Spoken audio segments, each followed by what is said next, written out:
ইনকিলাব ইনকিলাব জিন্দাবাদ জিন্দাবাদ ক্ষমতা না জনতা জনতা জনতা।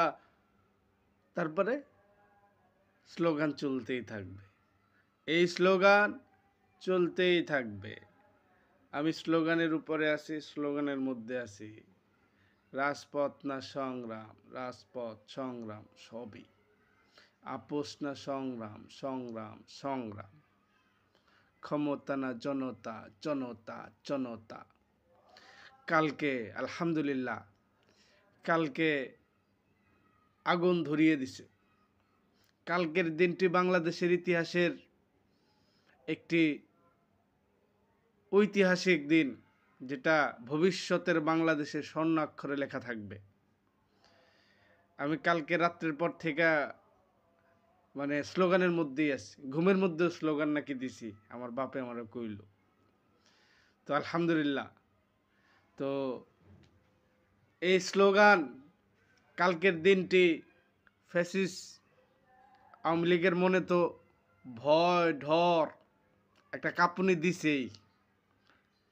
তার সাথে নাহিদের আহ্বায়ক ভাই জনাব নাহিদ ভাইয়ের বলা, কোনো ভারতপন্থী পাকিস্তানপন্থীর কোনো দলের এই বাংলাদেশে ঠাঁই হবে না। ঠিক ঠিক বলেছেন তিনি। ইনশাআল্লাহ ভারতপন্থী পাকিস্তানপন্থী যেই পন্থী হোক, পন্থী একটাই হবে, পন্থা আমাদের একটাই হবে, সেটা বাংলাদেশ। সেটা হবে একমাত্র বাংলাদেশ। আপনি আমি বাঙালি, আপনি আমি বাংলায় কথা বলি, আমার ভাষা বাংলা, 52 আমার, 71 আমার, এই 24ও আমার। তো আপনার আমার একটাই পন্থা, সেটা হচ্ছে বাংলা। তো এইখানে আর কোনো পন্থার কোনো ঠাঁই নাই, আর কোনো পন্থার কোনো ঠাঁই নাই।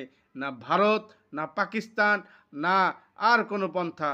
আমরা এই এশিয়া মহাদেশের পরাশক্তি হিসেবে, একমাত্র বাংলাদেশি হিসেবে মাথা উঁচু করে দাঁড়াতে চাই।